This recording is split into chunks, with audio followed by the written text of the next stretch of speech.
आज जब मैं बाबा के पास वतन पहुंची तो वहां सब ब्राह्मण बैठे थे। बाबा ने कहा कि तुम सब बच्चे ब्राह्मण हो। ब्राह्मणों में 4 प्रकार के ब्राह्मण बाबा ने सुनाया। एक हाफ कास्ट ब्राह्मण, दूसरे फुल कास्ट ब्राह्मण, तीसरे जो है वो है सच्चे ब्राह्मण, और चौथे हैं जो साधारण ब्राह्मण है। सिर्फ कहते हैं कम ब्राह्मण है, ब्रह्मा कुमार कुमारी है, लेकिन फिर भी उस नियमों पर और मर्यादाओं पर पूरा चलते नहीं है। उसके बाद बाबा को भोग स्वीकार कराया, सबका याद प्यार दिया। मैंने कहा बाबा सभी बच्चों ने बड़े प्यार से भोग लगाया है। जिन जिन्हों भी लगाया है वो अपनी अपनी चिटकी लेके बाबा के पास पहुंचे हुए थे। तो बाबा ने कहा कि जो कुछ बच्चे बाप को लिखते हैं उस बात की आश बाबा पूर्ण करता है। उसके बाद बाबा ने कहा कि सच्चे ब्राह्मण की निशानी क्या है। जिसमें पहली बात सुनाई कि सच्चा ब्राह्मण वही है जो ब्राह्मण का धर्म क्या है और कर्म क्या है। बाबा ने कहा ब्राह्मण का सबसे पहला धर्म है पवित्रता। तो बाबा ने कहा कि पवित्रता में मनसा वाचा कर्मणा, और स्वप्न में भी कोई तुम्हारे अपवित्र संकल्प नहीं आए, कोई बुरा विचार नहीं आए, उसको कहेंगे सच्चा ब्राह्मण।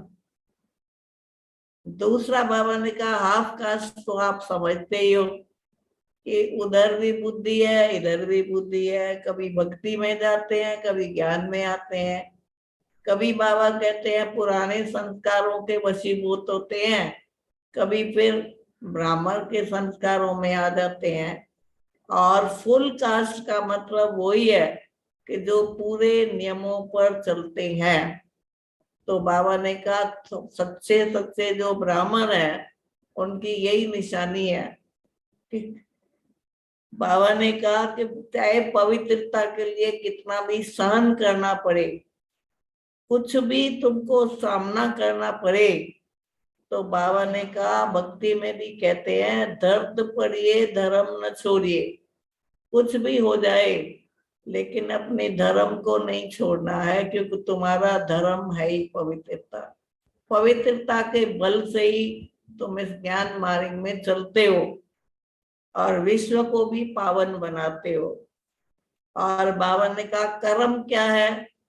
बाबा ने कहा ब्राह्मण मतलब त्याग। बाबा ने कहा जिस ब्राह्मण में त्याग है उसका भाग्य बढ़ता जाता है। कहते हैं ना त्याग से भाग्य बनता है, लेकिन जो अपने त्याग करने के बाद उसका वर्णन करते हैं या बार बार कहते हैं मैंने ये त्याग किया, मैंने ये त्याग किया, जो मैं के बोली में है, बाबा ने कहा वो त्याग नहीं है, उससे भाग्य नहीं बनता है। इसीलिए तुम बच्चों को त्याग करके कभी वर्णन नहीं करना है।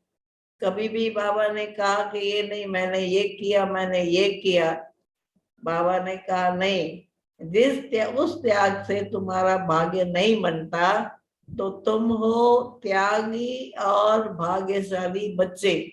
तो सच्चे ब्राह्मण जो है उनका धर्म और कर्म दोनों ही जो है ऐसे होने चाहिए। उसके बाद बाबा ने कहा कि सच्चा ब्राह्मण उसको कहेंगे जो अपने बाबा की पढ़ाई है उस पर भी पूरा अटेंशन देता है, पढ़ाई को रोज रोज पढ़ता है और धारण करता है, और उनको निश्चय है कि ये पढ़ाई पढ़ाने वाला हमारा रूहानी बाप, रूहानी टीचर और रूहानी सतगुरु है। का जितना जितना रूहानी पिता की याद में रहते हैं तो उनमें रूहानियत होती है। इसलिए बाबा ने कहा कि अब तो तुम्हारा समय है उड़ती कला में जाने का। बाबा ने कहा उड़ती कला क्यों नहीं होती है? बाबा ने कहा जो हल्के हैं वो तो उड़ती कला में जाते हैं, लेकिन जो भारी रहते हैं, बाबा ने कहा उनकी उड़ती कला हो नहीं सकती, चाहे कितना भी पुरुषार्थ करें। दूसरा बाबा ने कहा उड़ेगा वही जिसके पंख मजबूत है। अगर पंख मजबूत नहीं है तो वो उड़ नहीं सकते हैं। उसके बाद बाबा को याद प्यार भी दिया। आगे के लिए बाबा से पूछा, बाबा हम क्या शर्त करें? बाबा ने कहा कि मनसा सेवा बहुत करो, मानसिक स्थिति अपनी जो है वो पावरफुल रखो। अगर अपना ही मन ही तुम्हारा पावरफुल नहीं है तो तुम दूसरों को पावर कैसे दे सकते हो? तो कहा सेवा तो करते हो, सेवा भी करते हो, योग भी करते हो, मुरली भी सुनते हो, फिर भी तुम शक्तिशाली क्यों नहीं बनते हो? बाबा ने कहा कि ये सब कुछ करने के बाद भी अगर तुम्हारी मनसा पावरफुल नहीं है, इसका मतलब तुम्हारे मन में कोई व्यर्थ संकल्प, कोई विकल्प आते हैं, माया आती है जो तुम्हारी मनसा को हलचल में लाती है।